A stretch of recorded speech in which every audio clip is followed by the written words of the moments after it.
Nope. I'll call the Dickinson County Commissioners' regular meeting to order for January 30th, 2014. If you'd please stand for the flag salute. I pledge allegiance to the flag of the United States of America and to the republic for which it stands, one nation, under God, indivisible, with liberty and justice for all.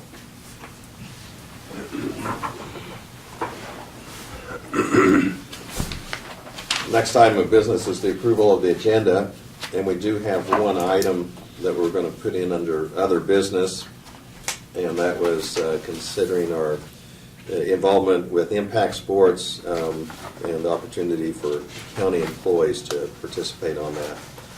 And other than that, it'd be the agenda as written. And I'd make that motion, we approve that. Second. We have the motion and second to approve the agenda with that one addition. All in favor say aye. Aye. Opposed? Motion carries. The consent agenda would be the minutes of January 23rd, our work session and our regular meeting. We have payroll of $245,012.32. Fund expenditures for 2013 of $485,289.72. Fund expenditures for 2014, $329,037.48. Is there a motion for approval of that? Move we approve the consent agenda. I'll second it.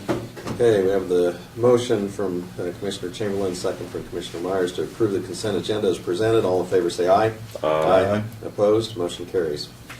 Commissioner reports or comments, and Craig, we'll just start down there on your end. And Yeah, I'll just report on what I went to yesterday. I went out with the Extension Council to Ellsworth for their district meeting. A lot of good news came out of there. The one I talked about earlier that's going to impact their budget is the background checks for the volunteers. The state is requiring, the state's going to pick it up the first year, but it's going to cost about $30 a pop, and they'll have to do it for, Dixon County has about 250 volunteers right now they have, and the other part of it is that anybody that's under 18 will have to be a background check, and it's going to cost approximately $30, but the state of Kansas is picking it up for the first year, but it will be a pretty major expense for them. I was on a computer here. It opens up and shuts down, but we have an invitation. I'm going to get it to the Farm Bureau February 12th, and I can't seem to get it opened up yet. It opens it up several times, so I'll probably get it opened up before we get going from here, but there might be something else on there, but it just isn't opening up this morning.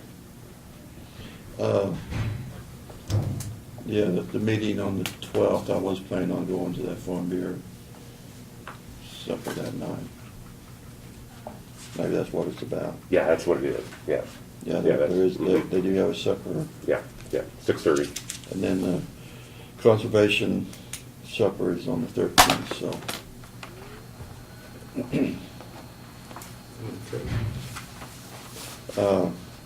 Craig and I this week we did attend in the courthouse basement here. They call it the Vision for the Future of Water in Kansas, and our reps coordinator Janet Meyer kind of put that meeting together, and we had some a real good turnout of the reps people, plus people that presented this. They're trying to this year to get a lot of input with different meetings on the future of water in Kansas, and as was brought out in that meeting, there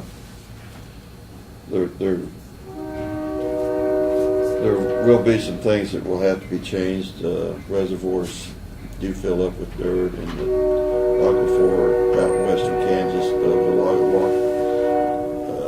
aquifer, they are using more water than what is being replenished in it. So, they are just trying to hit off some of these conditions. They're thinking of a 50-year, where we'd be at, in years to come. So, a very good meeting, and then I think we were all down at Harrington to the Chamber of Commerce meeting the other night. I thought they had a real good meeting up. So, They did. We attended that, and also Tori from the chamber was in attendance at that, and they must have had, I don't know, 125, 150. I mean, it was a pretty good turnout and very enthusiastic, and they recognized their volunteers, and just thought they had, it was a very nice program. So I was glad we were able to go. I think we're all down to attend maybe the Abilene Chamber banquet later in the month, and I do plan on attending the Salina Area Chamber banquet this next week as a guest to a business over there. And that's probably about it. Oh, we do also have the County Day, Kansas Association of County Day in Topeka next week, and so I think we'll be in attendance to that give us a chance to visit with the legislators, but also have a legislative update on where things are at, and things can change quickly down there, so we'll see what bills are surfacing and try to understand and give our input on what impact they'll have on our counties individually. Anything else? Okay. We'll move on to proclamations or other comments, and I don't believe we have any proclamation at this time. We will have one coming up at a future meeting. Otherwise, we're down here for a public hearing on request from the City of Abilene, and that's on the neighborhood revitalization development. Probably ought to wait till 11:15 since that's what we had. Since that's when it was published? Okay. So we don't miss somebody. But we're just moving really quick here. So. yeah, I could probably get mine done between now. Okay. Yes, why don't you go ahead with your report, Brad? Just to let you know, we had an extradition. The Sheriff's Department arranged an extradition from Brooklyn, New York, for $2,500 on an individual that they were bringing back to be tried here in our county. Also, as kind of as a rehash, Janelle had reported to you in her briefing that we are beginning to receive our reimbursements on the FEMA funding for the flooding last year. So far, we've received the first emergency protective measures money at just under $1,500. We've also received now, which has come in since I put it in my report this week, $21,217 for the road aspect of it, and we're still waiting on $42,600 for bridge repair, and once we're completed with the debris removal, which is underway now, just over $78,000. So, Is that category, is that the way they coded? yes, that's Okay. their code, and I just cut and pasted. Okay, that's why I was making that assumption. For a total of just under $144,000 that we'll get back from them for that. Will help our budget tremendously. So I'm going to hand around. I just have one copy of it, but that is the most recent report that Bruce has received from the Division of Property Valuation Division in Topeka, or PVD, regarding the ag land uses.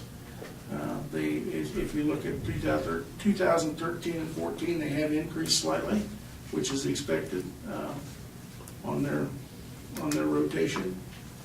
Anywhere from, I believe, dry crops averaged about, or dry ground averaged about 4%, irrigated ground averaged about an 8% increase on valuation. So what the state has determined.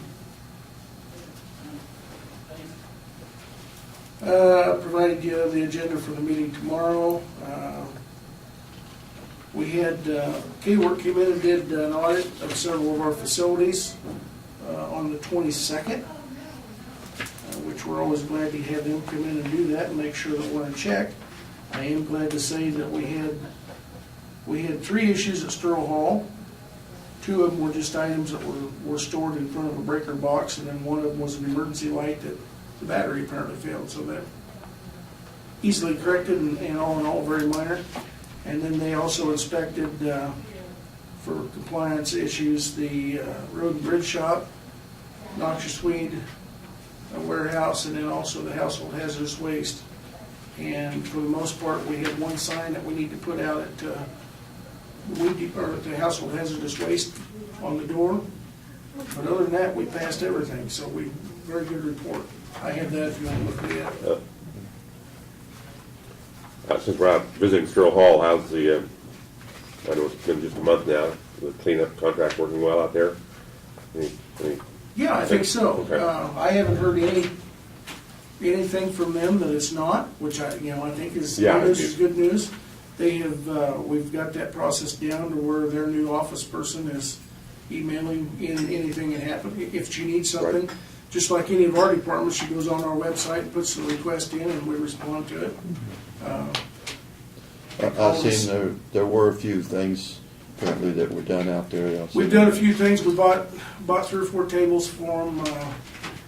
Through their meetings, they determined that they wanted to go to some keyless entry locks on the office door and the kitchen door to make it a little easier. I can see where it's a little bit of an issue when they're renting out to get keys out and back in. So I ordered some locks for them, and Seth's going to install them, and they may be installed by now. They came in last week, to where the clerk out there could just put in a code for whoever's using it for the weekend, Uh-huh. and they have access, and then on Monday morning, take that code out, and you don't have to worry about checking in and out keys and things of that nature. And, That always was a problem of people Yeah. using the renting facilities and Trying to keep track of it. trying to keep track yeah, of keys. Yeah. So we did that, we're in the process of getting that going for them. They had a company come in and did all their fire extinguisher inspections, and it's not the company we use, so we kinda got that worked out with them. But so far, I think things are going all right. I haven't heard anything to the contrary, and the fair board is working diligently to get things lined out. We're still working on some ideas on what we will bring back to you out there. We talked about the restrooms and the storm shelter, and at the Homeland Security meeting this week, I learned that there might be some FEMA assistance available for storm shelters, so we're still pushing that one. I'd really like to see about getting a grant or something to pay for part of that. Could the bathrooms be used in a storm shelter? Yes, Yeah. we met with an architect out there, Chancey and I did, and Brett Gearing with the Fair Board, and we feel like it would kind of be a waste to not make them a storm shelter and have a dual function structure there, because we have no storm shelters out there now. And if I remember right, I think when the school, they had them put bathrooms in them.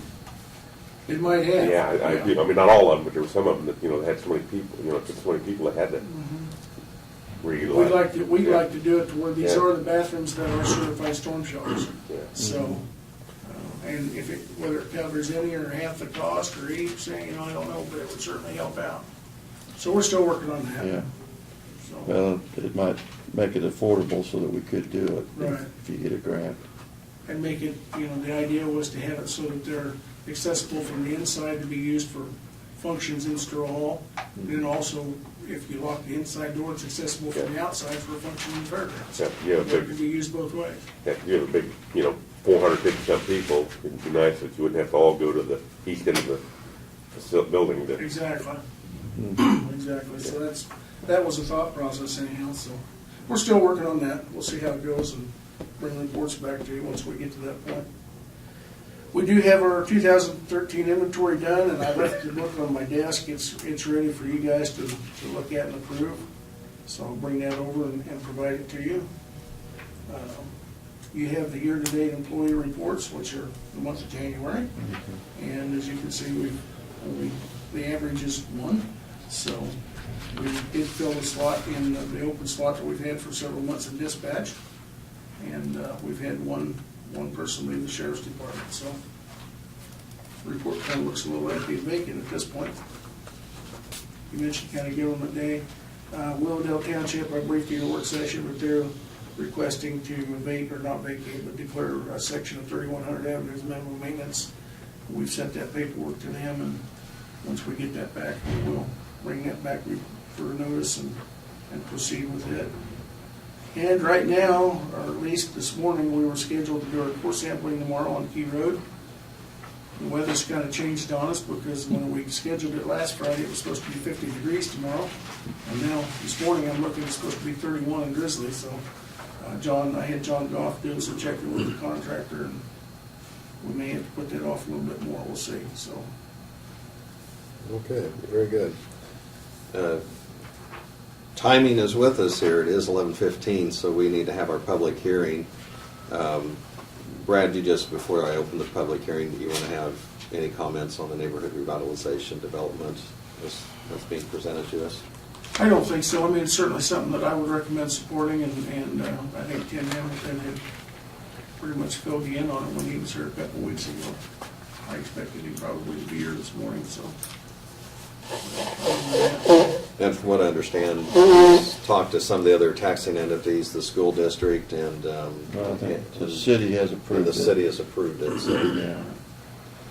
Okay, I'll go ahead and open the public hearing at this time for the request from the City of Abilene for neighborhood revitalization development. And so if there's any comments anyone would want to make on that, this would be the time to do that for the record. Yeah, I think it's the same area that Tim showed us the other time. Like I say, they're kind of targeting just the downtown part of Abilene there. There was a map in the Abilene Reflector Chronicle the other night after they did approve the area. And my understanding, and it kind of bore this out in the article, is that it's just looking for a way to make improvements to the downtown, and that it would be good for commerce, and it would be good for tourism. And while there is an abatement of taxes as an incentive for people making improvements, you still would have the sales tax that would be driven. You would have opportunity for, if someone made an improvement, some local contractors and businesses, the lumber yard, maybe the, Abilene Cement or something, would have some immediate economic benefit, and so it seemed like a good idea. Any other comments? Yeah, and then if improvements are made down the years, that improvement would come back in on the tax rolls then. Correct. So that It's certainly an investment in the future. yeah. Okay, I'll go ahead and close the public hearing. And then do we need to go ahead and just have a motion for support of that, so they have that on record, or? I assumed he would be here and have a resolution, so he can make the motion. I assume it's gonna take a resolution. I would think so. I'll get with him and get that for next week's meeting. Okay, so should we hold off on that piece of it, or can we just make the motion that we'll go ahead and adopt that action with the resolution to follow? I think you could do that. I would adopt it, and with the resolution, assuming it comes in with the language you anticipate, then you could approve it. Okay. I'll go ahead and make that motion that we approve this request, and that we would have opportunity to review the resolution and then approve it at a future meeting. I'll second it. We have the motion and the second. Is there any further discussion? All in favor say aye. Aye. Opposed? Motion carries. We've already had a report from Brad. As far as notices and communications, pretty much kind of some routine items. We have the newspaper from the National Association of Counties. We did get a letter on a permit renewal, and this is actually directed to Randy Barton. And so it's just allowing us a permit to handle the household hazardous waste. And it says the KDHE has updated our liability insurance certificate, and this is actually the letter or document that we should keep on file for March 8th, 2014 through March 7th, 2015.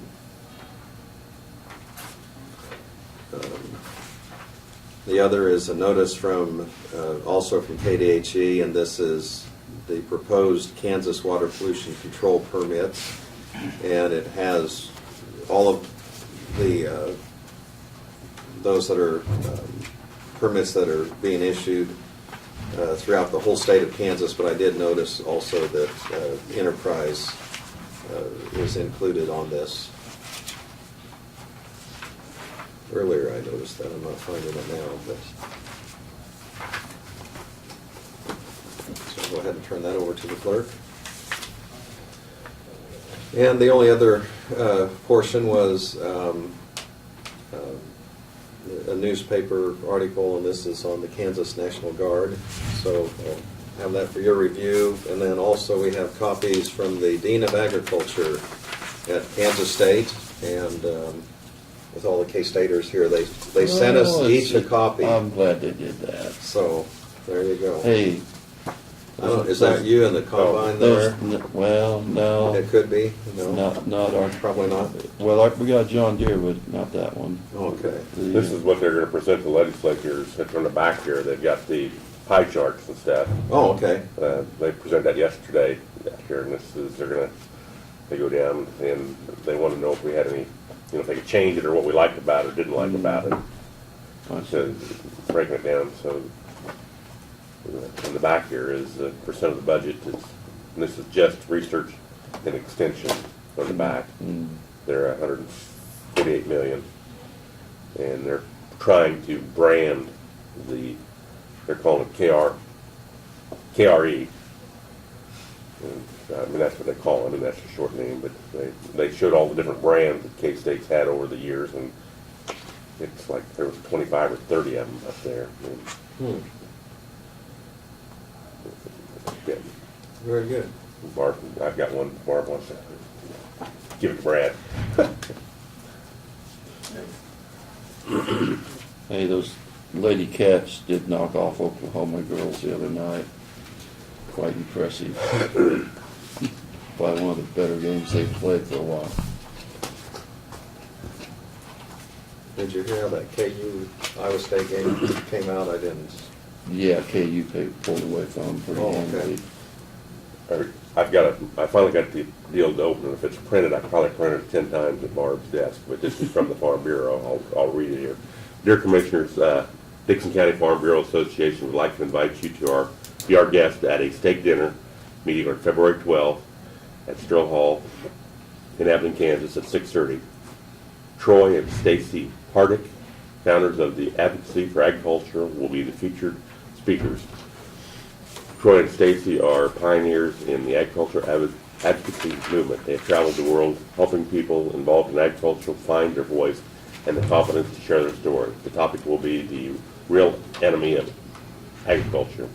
Dinner will consist of New York strip steak, and space is limited, so please RSVP by email. We have tickets reserved for you. Additional tickets can be purchased for $5, and it's from Jennifer Lasky. And I've already paid mine. You've already done your reservation and everything? Yes. Okay. And Lynn, that's the night you'd be at Newton.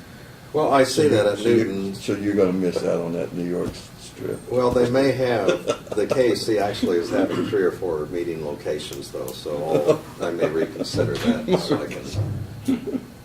you want to ride with me to Beloit? When is that? 27th. You can make a whole day out of it then. You can go to North Central Regional Planning Commission. I'll be out of town that day, so I need to, but I'll look at my schedule. Are you going to this?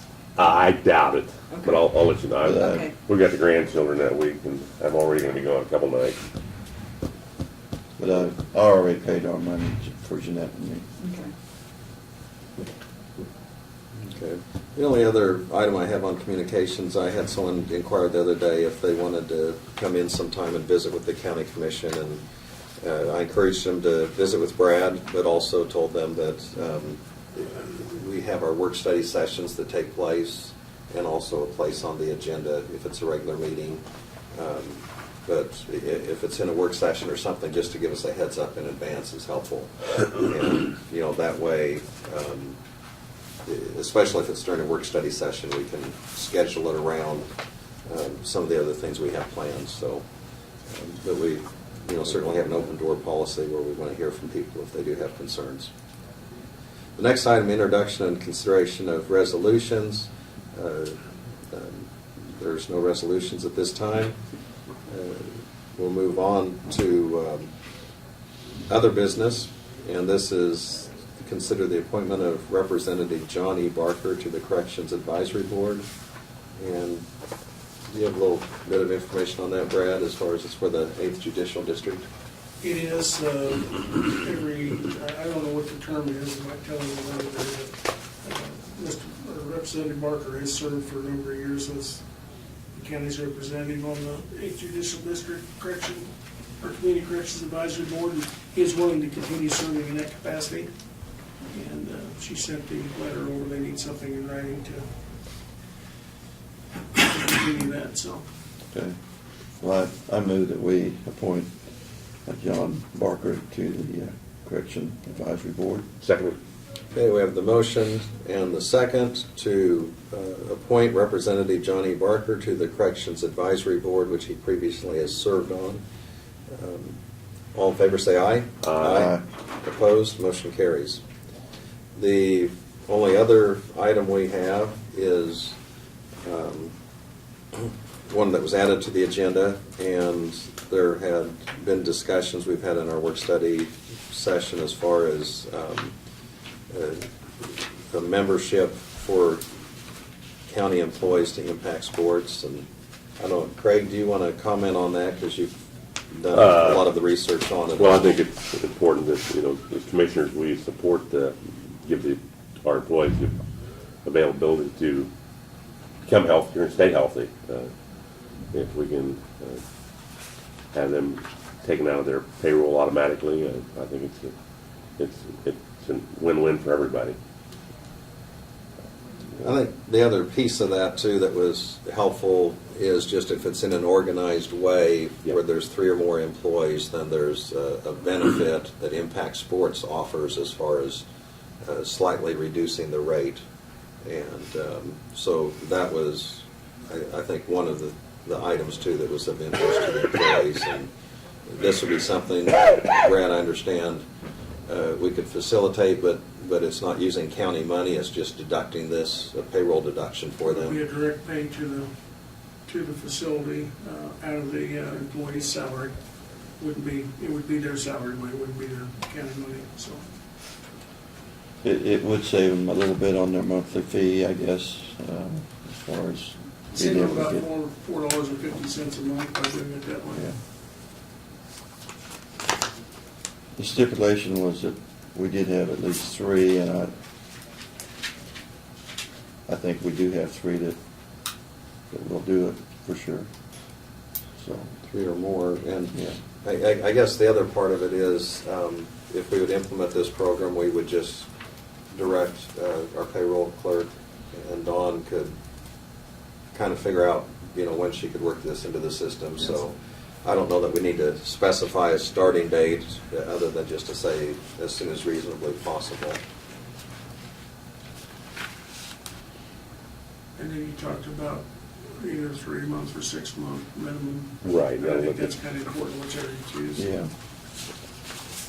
And I think the idea was so we don't have someone bouncing 1 month and out the next month, and just to simplify the bookkeeping part of it. So it'd be either a quarterly or a, And I think that could be left up to the department head if they want to do. I don't think we need to, but we won't be monthly. It'd have to be, I'd say semi-annually or quarterly, whatever works best for Dawn or Diane to do it. okay. Any other discussion on that, or if we're ready to make a motion, someone certainly could. I'll move that we proceed with the program as presented. I'll second that. Okay, we have the motion from Commissioner Chamberlain, the second from Commissioner Myers, that we go ahead and make this available for our employees through Impact Sports. Any further discussion? Yeah, with the conditions that we have set. Yes, correct. All in favor, say aye. Aye. Opposed? Motion carries. I don't believe we have anything else. Lynn. You didn't sign one. Other than a motion for adjournment. Second. Oh, Yeah. Well, I thought you made the motion. We found one you didn't sign. Okay, well, I watched you sign all these, I should have learned by now. Okay, I made the motion for adjournment with a second. All in favor, say aye. Aye. Opposed? Okay, you're an aye, I guess. He drowned you out, I didn't hear you say Oh. aye. He didn't say aye. It's too For long. adjournment. Okay, we're adjourned.